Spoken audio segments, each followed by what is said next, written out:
Welcome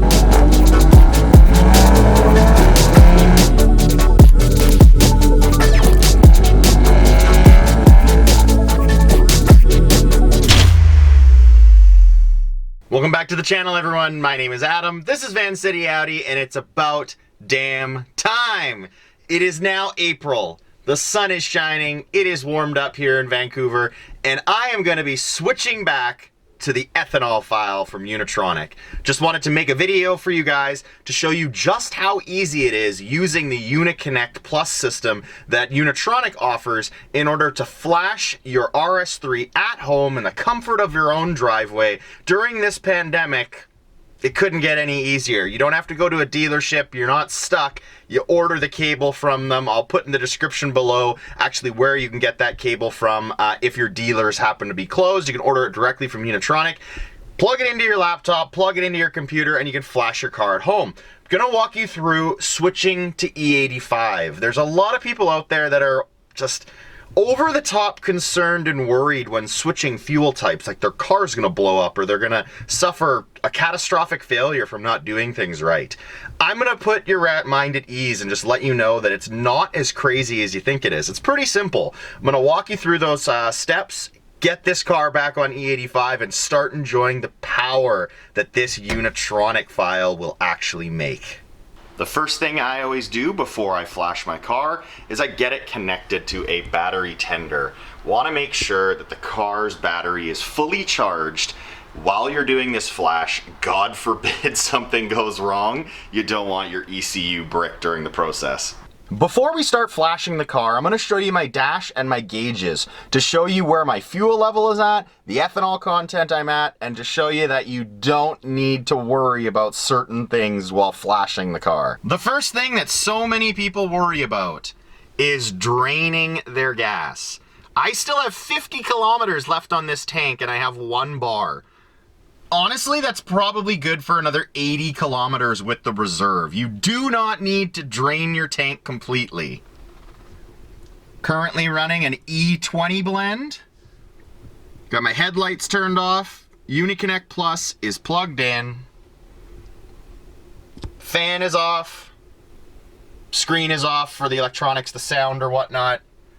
Just wanted to give you guys the reminder of how I do this. You don't need to drain your gas tank.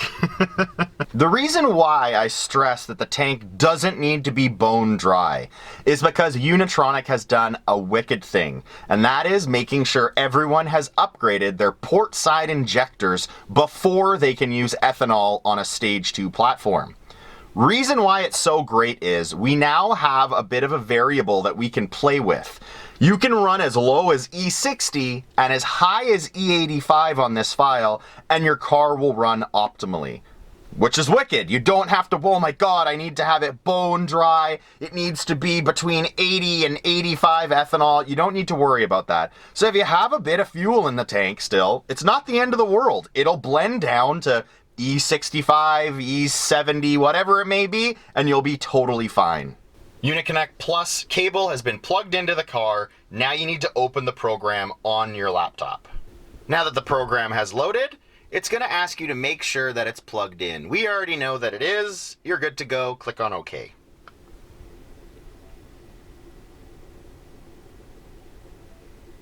It's going to confirm that your VIN is correct. These are your options. We are doing an ECU flash, so that is the performance engine flash.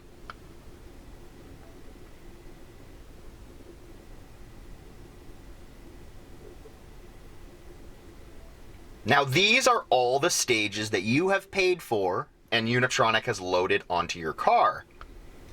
For the purpose of this video, I am going to be running the Stage 2 E60 to E85 Revision 3B.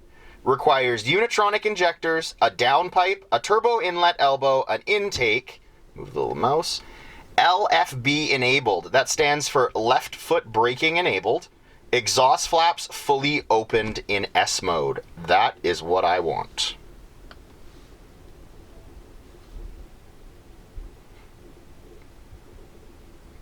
So now it has to download the file itself onto your computer, and then it asks, you sure you want to do this? You know that your car is going to be stupid fast. You're going to have to be careful with it. But you know what? I'm agreeing to it. It's good to go.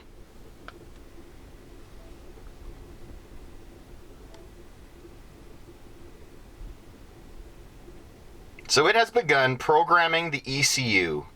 This could take, I don't know, 5 minutes, 10 minutes. All those beeps are totally normal. Your car is gonna beep like crazy, telling you that something's wrong, but it's not. You're just changing the tune.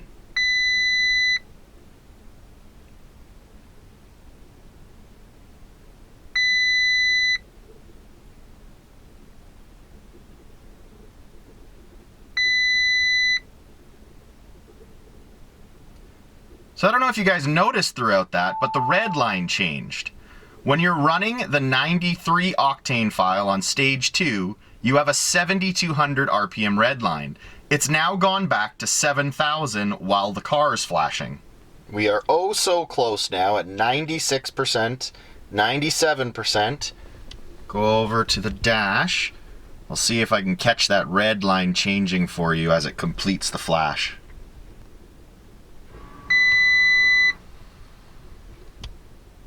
Oh, I guess you're not going to see it. The car's still cold, so it has the 5,500 RPM red line warm up. But you still got to see the earlier change where it switched from 7,200 back to 7,000 while it was flashing. Flash has been completed, says it's programmed successfully. Now switch the ignition off and click next. So ignition off, next. Basically does a full cycle of the ECU. Now switch the ignition on, and then off again. Then click next. Does a full cycle of the ECU again. Now switch it on. Click next. Now it's checking the state of the ECU to make sure everything is good.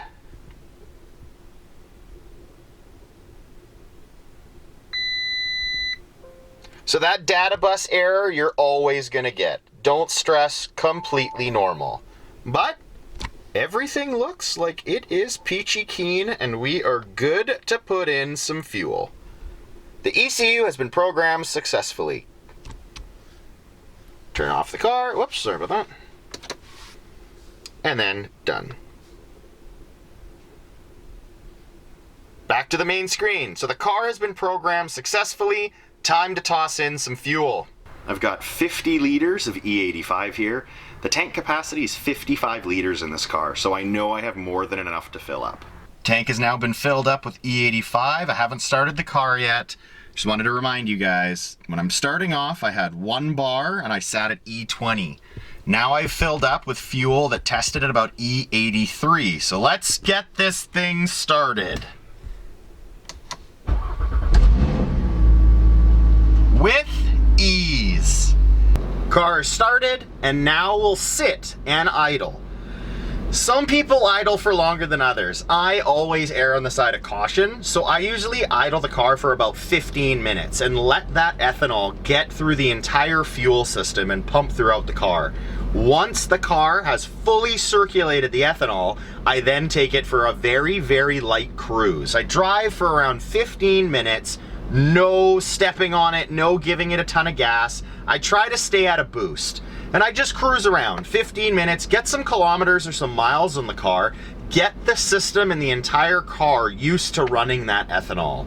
Then, if there's no hiccups, there's nothing going on, I like to actually log the car. I'm not saying that that's necessary by any means, but a guy that's always trying to make sure your car's running perfectly, I actually log it. In the description below, I'll put a link to another video that I've done that shows you guys exactly how to log your car using VCDS software. But for the purposes of this video, gonna let it idle, then I'm gonna take it for a quick drive, and then I'll cut back to this and show you guys what the ethanol content ended up getting to once that E83 had circulated through the system. So about 15 minutes has passed now, and for once my math was correct. E69. It went to E68, E69 kind of hovered. I expected it between E65 to E70. I always prefer E70. That's what I run my car at. There you have it, guys. Tuned back to E85 using the UniCONNECT system from Unitronic. I haven't driven the car yet. I will take it out, but I have no doubts that everything's going to be perfectly fine, as I ran this software last year and I absolutely loved it. Running, oh, it just went up to E70. Perfect. I run at E70. That's my personal choice. When I drag raced last year, when I daily drove the car, I liked an E70 blend, showed 0 corrections on timing using VCDS when I was logging it. Car ran fantastic, and last year when I ran those 9.9s in the quarter mile, that was on E70. So, just food for thought, I guess. If you want to run pure E85, cool, go for it. Car runs perfectly on that too. That's why this tune is so awesome. From E60 to E85 is your safe zone.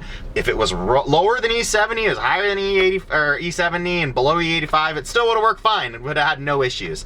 That is the benefit of upgrading your port side injectors like Unitronic requires.